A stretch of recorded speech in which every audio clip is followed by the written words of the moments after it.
I'll go. I'm a strong 3. Yeah. Not on top of the world, it's a working day, it's a Tuesday, but still in good spirits. So that's like in the middle? Yeah. Yeah. Happy with that? 2.5 is middle, that's just above. Okay. Yeah, I struggle when things are in the middle. I need to pick a direction. So I'll go for a 4. I got, in general, nice and positive, and I got badminton to look forward to later, which is good. Nice. Yeah, I'd say a good 4. It's been a good start to the week, I reckon. Made good choices, been to the gym, eating well, got the football tonight, so I'd say a good 4. Yeah, I like it. I like the positivity. Are you going to bring it down, Adam, or stay? No, I'm actually a 4 as well at the moment. Yeah, all good. Positive meetings today, connectivity with the team, and similar things going on outside of work as well. So lots going on. Yeah, it's all good. Yeah, I think I'll join you on the 4. Yeah, work seems positive. Teams. I think when we're all in the office, it feels good energy, and sort of reminds me of the days before the last couple of years when that's what we were sort of used to, and we got out of touch with it. And I'm probably a 4 because, like I say, go to the pub, watch the match tonight. I'm not a big football fan, but you feel good when you've got something after work that isn't just a slog going. So treating it as the day. Well, that's pretty positive. Do you think people will ever get to 5? Do you think anyone's ever on top? Maybe there's a bit of that British pessimistic views of like, 5's bragging, isn't it? Maybe. Yeah. Probably for little. Everyone will resent you. Probably just for very small moments. Something at that very point in time, and you say that like if you've won something, you've competed, or in that instant. But it will probably it's hard to keep the 5, isn't it? Yeah.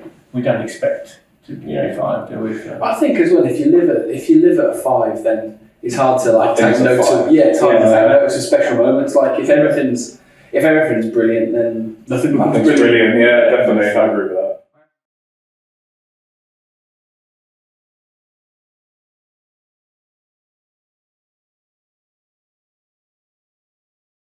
So, we're talking a difference in character, aren't we? Personally, with my mates, I just go, what's up? What's happening? Anything you know. Sometimes I think with guys, it's hard to talk because you don't really want to show how you truly feel. You don't want to show any vulnerability. But I think it's important to also recognize that when you're with your friends, these are the people you lean on. These are the people you respect their opinions, and problem shared is a problem half. So not all the time they're going to want to talk about it. So you could ask what's going on, and if they don't want to answer, sometimes it's just being a clown, making them laugh, lifting up their day when you know that they've got something wrong, they don't really want to talk about it, so you can brighten up their day in different ways. Probably get them lunch, make them laugh, I don't know, show them a meme or something. Yeah. Personal experience of a lot of my friends are down in London, so I've kind of reached out to friends of my friend because I'm like, I don't see him every day anymore. I don't know what his day-to-day attitude is. I just noticed when I saw him last, something was a bit different. Not to go around behind his back or anything, but if someone who sees him every day is like, no, yeah, he's fine. I kind of defer to their better judgment, but then at least I kind of reach out without reaching out to him directly, and then if I need to, just be like, hey mate, do you need to come up for the weekend so we can, like you say, just even if he doesn't want to talk about it, just make him laugh, or let's go out for a few beers, or if beers aren't appropriate, let's go for a hike or something, get the blood flowing to get him talking, or if not, just make him feel better for that weekend, and then we can hopefully, deal with whatever it is goes on from there. It's the way it's answered, isn't it? Because a lot of people, you just say, I'm fine. I'm fine. Yeah. That's absolutely not, probably. And that's just one word that's easily used and batted back. And if you just take that on the surface, I don't need to do anything more, but your judgment of what's behind that is, as a friend, because you know that it's important, isn't it? Yeah. It's interesting. I'm quite reflective, so I'm probably a bit more like you, Dave, where I would more almost canvas opinion from other people first. Oh, did you notice X today? So I was maybe not themselves today, rather than going straight in and like, because it might be like they just might be tired or whatever, or just like reflecting it more, and it might be that just like a text after a night out or whatever, after being out there, just to say, if you need anything, I'm there, sort of thing, rather than the in their face sort of tell me what's going on sort of thing, which can be quite, I guess what's the word? Tough for people to sort of to talk about, can't they? So it's interesting because I know that for me, even if I've not recognised that something's maybe like up or something's been bothering me, my friends have, I almost don't want them to send me a text sometimes. Yeah. Like I always feel like maybe I've like not that I've failed, like, but like I've shown them that I'm like there's something up. In a sense, I'd be like, they can obviously tell there's something going on there. yeah. I'd always feel like that text sometimes. So I think it's really about knowing your friends as well. Yeah.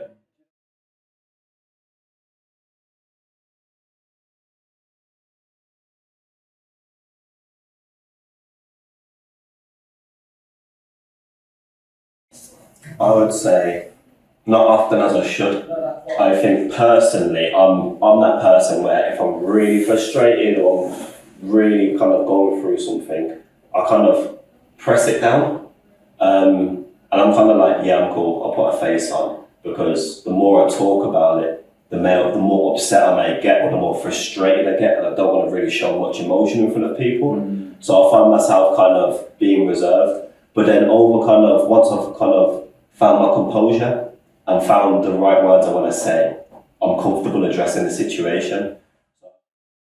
I'm quite similar. I remember I had a conversation with a colleague, and I said, when I come to work every day, I want to be like the same person. If that makes sense. Like, not that I don't want to bring things into the office, because I do feel comfortable. I can talk to anyone about anything really.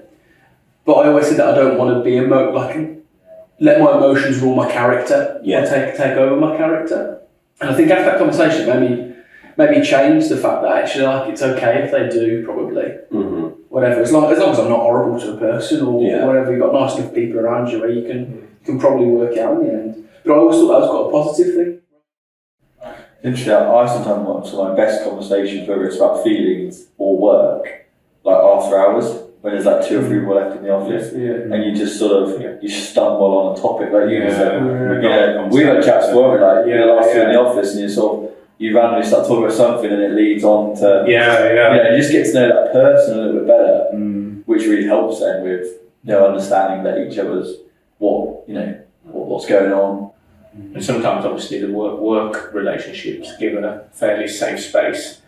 If it's a non-work related personal thing you want to talk about, it's neutral, isn't it? And you'll get someone else's view on that. Yeah, it's good to have an outside perspective, isn't it? Because you can be quite objective about it, and you don't bring other thoughts into it as well. That was something that I wanted to mention about a previous question of like sometimes if you're living in it, it's actually quite difficult to recognise. And sometimes when you take a step out and then look back, or maybe somebody from a different perspective looks at it, they can totally see something that you don't.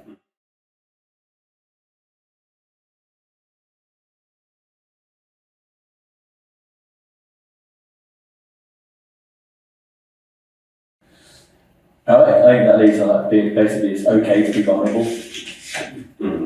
Yeah. And that's quite a hard thing to get your head around, isn't it? That you can be vulnerable around other people. Yeah. And open up. And I think that's what the next question is. And it's normal. Yeah, it's totally normal.